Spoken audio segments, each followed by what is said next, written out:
Hey there, it's Mark from Men Who Bullet. Thanks for checking out today's video, where I want to talk to you about project management inside of your bullet journal. So let's get real for a second before we get into this notebook as a whole.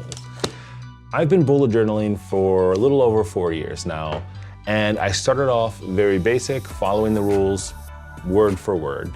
I fully 100,000% believe in this system. It's been really game-changing for me. And over the years, though, I've definitely changed my style on this. I've gone from very strict to more ornate, more designed, all kinds of different things. And I mean, one of my favorite parts of bullet journaling as a whole, or creative journaling, or whatever we want to call it, is the ability to flex my journal to what I need it to be. Recently, work has been kind of kicking my butt. I've got some pretty large projects that I'm working on, plus my day-to-day of just working with my team, and I'm having a hard time kind of keeping it all together.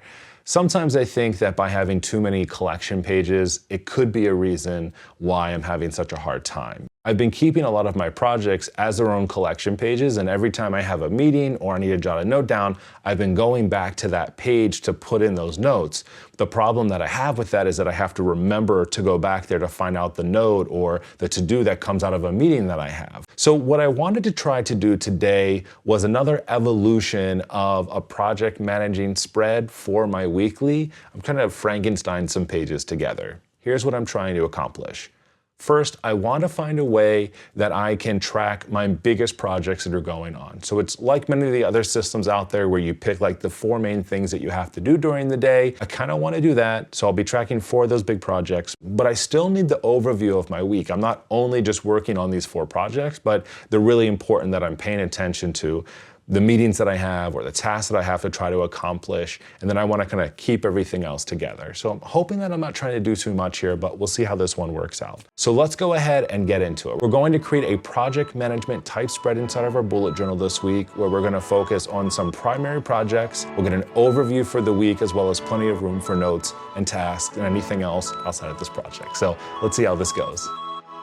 To get started today, what I'm going to do is just draw this out, an idea real quick, on one of these dry erase sticky notes. They're really cool. They're restickable and reusable. These are from Quick Canary. You can pick these up on my Amazon shop right now too. So the way that we're going to set this up is over on the left-hand side, we're going to focus on our projects. That's going to be probably 3 or 4 main projects that I have going on throughout the week. The right-hand side is going to be more for a weekly overview. So I'll have an overall view of the week, any events and things that I have going on, and then I'll leave room for notes. On the left-hand side, that'll be very specific to projects. We'll try that out and see how it goes.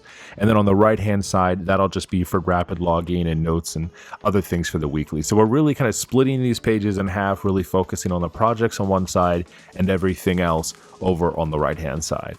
We're going to keep materials for this week pretty simple. I have a pencil, we'll get our eraser, and then I'm also going to use this dual tip brush pen here from Dingbats. One side's a brush pen, the other is a 0.5 bullet. Love that. We're going to use that for all of our lines. The other thing I'm going to incorporate this week are a few stamps. So this is actually the clear stamps that just came as a part of the March subscription box from Archer and Olive, and I got a lot of questions on how to use these stamps. So we're going to do a quick demo today, and I'm going to show you how I'll use the days of the week and this flag as well to set this up. Also, as a part of the subscription box, it came with the stamp acrylic blocks, and then I also have this Versa Magic chalk ink that we're going to use for this page as a whole too. Now that we have all of our materials, let's go ahead and get into our notebook. So I've already sketched in a rough idea of what I'm looking to do this week. On the left-hand side will be all of our main projects, and I'm going to track 4 of them. So in the back of my notebook, I have my resource grid here. We'll use this top one. The difference is, instead of keeping 2 spaces at the top, I'm just going to bump it up a little bit to leave 1 space at the top and 1 at the bottom, and that'll give us our overall spacing across our page here. I just picked a width that I wanted to go with, and then what I'll do is on the left-hand side of this, I will keep my events, tasks on the right-hand side of that, and then notes all the way down this main section here. On the right-hand page, we have our weekly overview across the top. Now, I'm just going to track 5 days during the week, but what I'm going to do is actually not exactly follow it. I'm going to connect all of these lines through here. So by doing this, each one of these will be 7 spaces wide, and we'll just leave a little bit of space over in the margin. To keep this all the same, I'm going to start my notes over on the left, split it in half, and we'll have about 2 spaces over on the right-hand side just to keep that straight line all the way down the margin. So let's start over on the left. Now what I'm going to do is use this flag stamp here over on the far left-hand side of this, and that's just going to be where I put the name of the project. Then I'll go ahead and use the bullet end of this brush pen here, and that's what we're going to ink in all of these boxes with. So let's go ahead and do that. Then over on the right, as I mentioned, this will be the weekly overview that we're going to use. And then we go ahead and take that same space, split it in half with a space in between to create each of these note sections. Anytime that I'm starting to use stamps, I always use the same materials. The first thing is a dry paper towel and a wet paper towel. That's to clean off the stamp after I use it. Now to use stamps, what you're going to need is a clear acrylic block. So here's a small one that came as a part of the subscription box.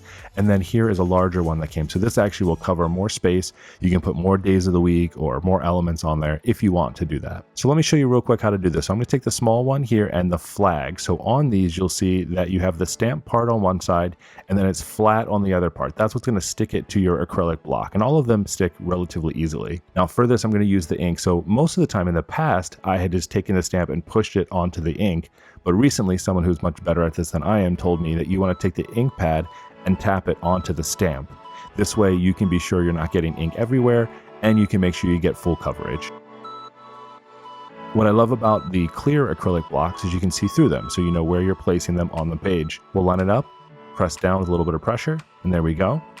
I'll go ahead and ink it again, because every time that you're pressing this down, you want to get that full color, otherwise each time will be lighter and lighter.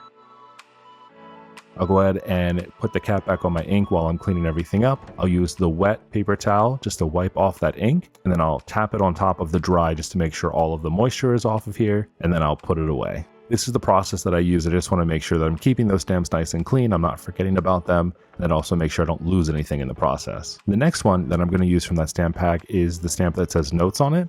And they also have this really nice little floral leaf branch here, and I'm going to use that on here on the left and the right hand side. So what I like to do is actually place my stamps on the page first where I'm going to put them. It gives me a good view of the overall spacing that I'm going to need for it, and then once I have them in place, I'll take my acrylic block and I'll just press down on top. It'll stick it right to the block where I want them. I'll take my ink pad here, just dab on top of here to make sure I'm getting all of the ink over top of the stamp. And then I'll place it again right on top, a little bit of pressure, press down, and we've got our stamp. Now I'm going to clear off the notes one, and then I'm going to actually take the branch off of the bigger one because I don't need all of that space now. Put it onto my smaller acrylic block here. I'll re-ink it, and then I'll go ahead and press down next to here. And then we have our cool looking leaves here across the top.